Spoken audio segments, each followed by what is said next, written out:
You've been in a coma. Oh, this is for me, kid. Let's fight for Endworld review! Excalibur!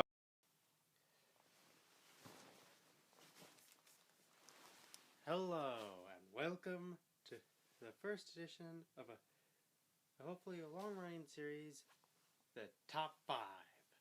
This is where I recount on the top 5 best and worst qualities about a particular movie or TV series. Now, for this one, I'm going to redeem myself from that terrible "We'll Fight for Endworld"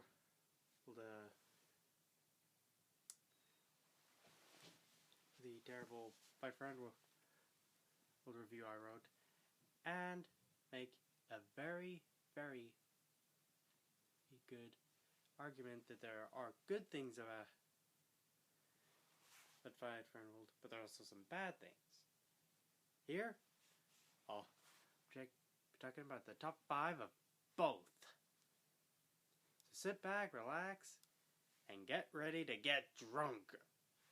Because it's about the stuff I'm talking about, you may not want to hear it. Ground rules.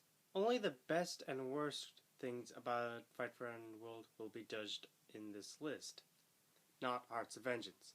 So we don't have to repeat that stupid voice program trying to make Half-Life jokes. Also, the best and worst qualities will be compared back to back so that an accurate score of the pros outweigh the cons or vice versa can be decided. Number 5. As I've said before, the animation in this series is great.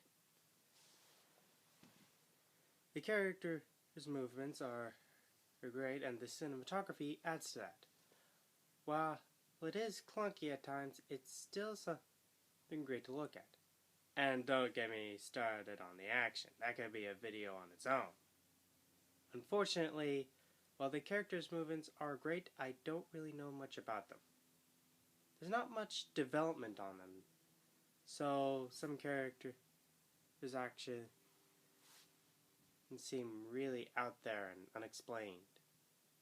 A lot of conversations these characters have are only exposition, and they don't really have a character that develops, I guess. Which I think was a problem with just The Last Airbender. By the time of writing, I haven't seen that movie yet. While there are a few moments of intense character observation, there's still not enough. In the end, poor characterizations are overlooked by Zarek's flailing. Cons win this round. Number 4.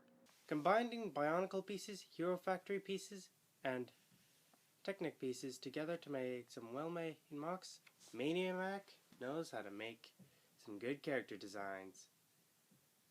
Each has a consistent color scheme, they're well put together, and their voice actors works and fits quite well. Though I'm cautious of how well the new guys fare up as the ZIS agents.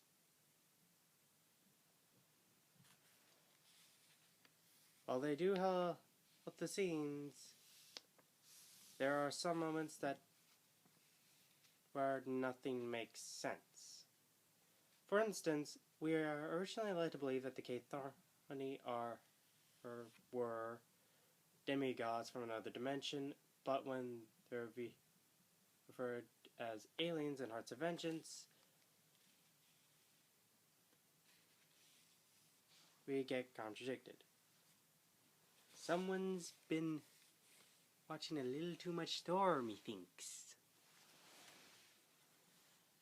Also, what's with the healing factors in this series? I don't know. It's not the whole thing is sloppy. It's not that the whole thing is sloppy. written, but there are moments like that. While writing-wise, it's got parts that are worthy of the pigs, at least it looks cool. Point goes to the pros. Number 3. There are so many good jokes in this I can hardly count. It's a common thing in artistic circles that artists' best work isn't the stuff they enjoy the most, but what they understand the most. If this is true, then Maniac understands how to make a man laugh more than most people on BioTube. And now we get the other half of that. If there's anything these characters seem to do more than crack jokes and kick butt, it's to monologue. Whenever there's an intense action scene, someone monologues. See, this is the reason and why I'm not into Naruto. Just Bleach, Black Rock Shooter, Soul Eater, Full Metal. You know what? You get the point. Whenever the characters monologue, it doesn't fit the animation or the characters and breaks the pacing. Angsty, aren't they? So, as much as I love comedy, there are too many boring moments to count. Point goes to the cons. Number 2. Whenever a story is crap, you can always make out for that by making everything else cool as heck. Whenever someone goes style over substance, I've got to applaud them for that. And making things at least interesting. It's what made Transformers Age of Extinction the best out of the previous Michael Bay films. Finally embraces stupidity and just had fun with it. Unfortunately, style over substance can also be a bad thing, as seen in the Final Fantasy games. When someone puts spectacle over story, the point where nothing means anything, and the only thing of worth is the fan fictions it spawns. So where does this series stand? The series seems to understand how to make style over substance work. It's a pro. Number 1. Zarek Zay. This guy is the best character in the whole series. Not because he's the most interesting, not because he's the most powerful, and not because he's the best designed character, but because he's the most entertaining to watch. He's the funniest guy in the series. He's got a giant mecha suit that turns into a car, and he has a look so distinct that I'm pretty sure we'd recognize him anywhere. But now we get to the thing that Xerxes is going to have to beat, which is the ultimate con of all. It has Bionicle in the name of the series. You would think this would be a nitpick, but I want you to understand this. When you saw the title of the first episode, did you think it was Bionicle? Yes, you did. The thumbnail was leading you to that assumption. And you know, what?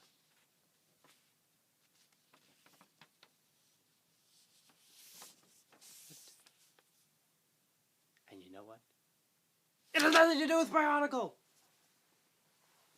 You may defend it with the anthology argument where each story is loosely connected, but anthology series have setups. In a Final Fantasy setting, it's mages and knights trying to overthrow the Galactic Empire. At least it has some consistency. This doesn't.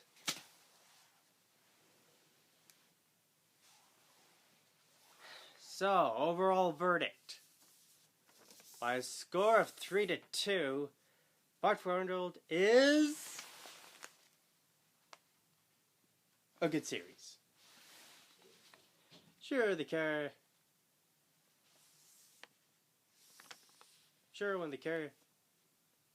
Sure, we know nothing about the characters who monologue like it's the Dark Knight.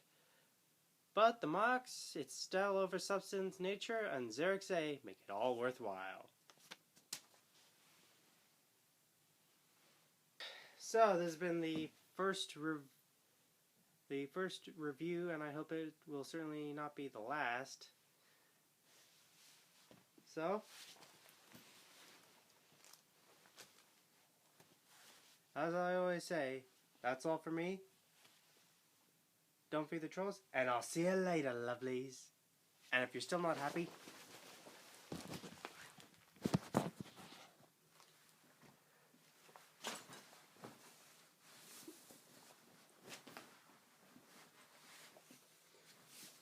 Come on, people!